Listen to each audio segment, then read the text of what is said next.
I don't know, big shout outs to Gillyweed, because I know that's her song in chat pretty much. But ladies and gentlemen, we find ourselves in yet another match here in DreamHack Bucharest. This is, of course, between two great Zerg players. This is Rifkin. You're watching on Base Trade TV, and I'm casting today with Doom Esports. Spawning here in the lower right corner of the map, representing the team mYi. It is the orange Zerg player, Niroxs. His opponent currently up 1-0 in this best-of-3 series from Team Liquid. In the red trunks, it is Ret. Yeah, so a bit of a nostalgic game, I think, last game, because not only was it Neoplanet S, but it was also Muta vs. Muta, man. Not something we get to see too often, but it's becoming more popular. So I think in upcoming days, unless they change something, we're going to see Mutas once again become the kings of Z. Well, it's gonna take a lot of Zs to get there for us to see some very high-level matches occur, but there's some pretty big bangers in this tournament. Hyun, Life, Jaedong, just to name a few. Venus. Well, actually, no way, he's not Zerg. I take that back. He's a Protoss.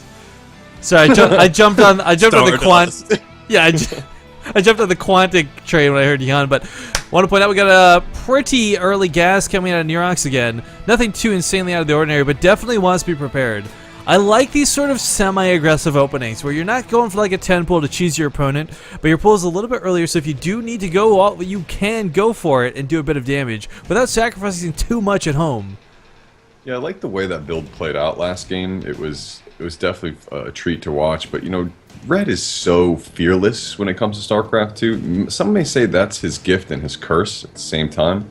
But he just played that game very calmly, responded to every situation, kept his scouting really on point, just anticipate what his opponent was going for, yeah, and eventually just overwhelmed with the economy. You know, he got that third base up just around the same time as opponent, but he maximized off of just getting the drone count higher. Yeah, and it's weird to consider too because Niroxs had such a great Ling control / lead. It was, I feel his downfall was trying to bust through those 3 evolution chambers. But we'll see if he gets caught in the same situation again. We see the exact same thing happening where he's slowing down the gas intake for the time being. He's got speed on the way. And I guess we're going to see if that same build works. I mean, maybe it didn't work on Neoplanet S. Maybe he recognizes the one small fault he made. And if he can correct it, maybe he'll get another victory.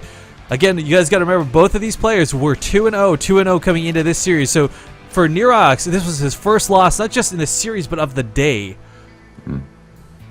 Wonder what that's going to do for his psyche. Shouldn't affect him too much, but we are seeing on an interesting deviation here where Ret's going for the early Banging Nest off of his gas. He sacrificed his speed in order to get this. It's kind of an interesting choice. To me, that says he wants to play defensive because there's no way you're moving across the field without speed on these Lings. Definitely. I can definitely sense that, and he'll be prepared for anything Niroxs is going to come with, and I wouldn't be shocked to see perhaps even a spine crawler come down. But you know, Ret's going to be pretty comfortable just keeping his overlords in good position, and he's going to take what he can get here. This queen should be able to push this overlord away, but Ret's already on top of it, man. So good. It's so irritating. Like there's, like what other mirror matchups have no problem basically revealing the whole map versus one another? Like, you know, Zerg versus Zerg, it's like the overlords across the map. Protoss, it's like, oh, it's the probe that can't be killed. But I want to point out the fact that Ret is clearing out this first overlord, and so dedicatingly so, kind of makes me think he wants to eventually go a little bit aggressive. You don't typically clear that overlord out unless you're trying to get rid of it for scouting so you can move out a little bit. But oh, that drone will go down, and these Lings with speed will get in the main and see the very early layer timing. Great move there from Niroxs. I love the fact that he's being persistent with his scouting. And he gets another drone on the way out. Not too bad. He's the one going for the spine crawler back at home is Niroxs, and his response to seeing that early layer Rifkin was throwing down that roach warren pretty much immediately. Curious to see if he'll try to make something off of that and do a push out, because usually you think that Glau reconstitution is that one moment where you say, okay, that's when I'm going to push with my roaches because that speed is just so important. But you know, if he moves across with roaches and Ret goes for something like a Spire Tech, you could get caught with your pants down in that situation. It's not even Spire Tech. If he smells this is coming at all, he's just going to throw down 5 spine crawlers and have no problem holding off low amounts of roaches with Lings. But instead, Niroxs is going to pop that roach warren, show Ret the roach warren, and instead make 20 Lings behind it. I don't know if it's technically mind gaming, but either way, it's gonna be kind of nice not coming across the field and finding yourself completely countered. Meanwhile, Rhett is making his own Roach Warren. Okay. Niroxs is gonna have to really cause some damage because I really feel he's in a bit of an awkward spot right now. He's got a nice army lead, but he doesn't really have anything that can bust through into the base. As long as those queens are there, it's gonna be very difficult.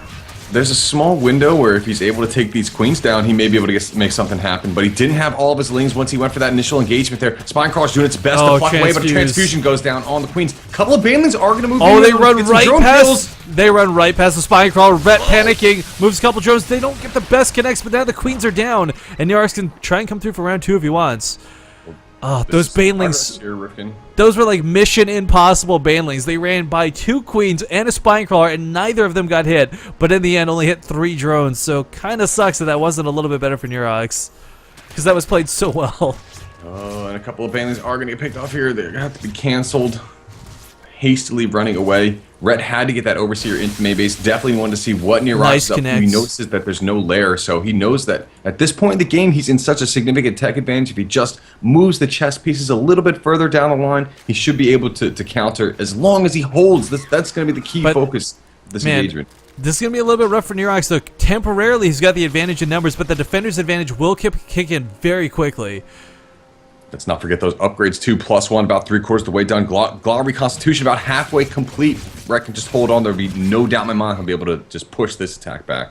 Niroxs, just put back psychologically too. This is kind of interesting. Niroxs incorporating banelings with his attack here. I kind of like this. They will splash on the roaches and do a ton of extra damage. Not to mention equalize the legs. Meanwhile, Niroxs also making a ton of lings. There's that big flood of like 20 lings behind this. And this is the time, Rifkin. The upgrades have not kicked in yet for Rhett. More banelings going to push through. And they're going to walk right past to the drone line, and Rhett's stacking up. But not great connects. However, there's nothing to stop this army. Niroxs going to pick off the Roach Warden. Oh, the Roach speed does finish, but doesn't matter if you cannot make more Roaches to utilize that speed bonus. Yep, and all the queens are going to fall here on the field for Rhett. Rifkin, I think Niroxs did it. Going to take down the second game, even up the series against Rhett. Doom, we're not going to have a third 2-0 on our hands. That's what I'm most excited about. High five.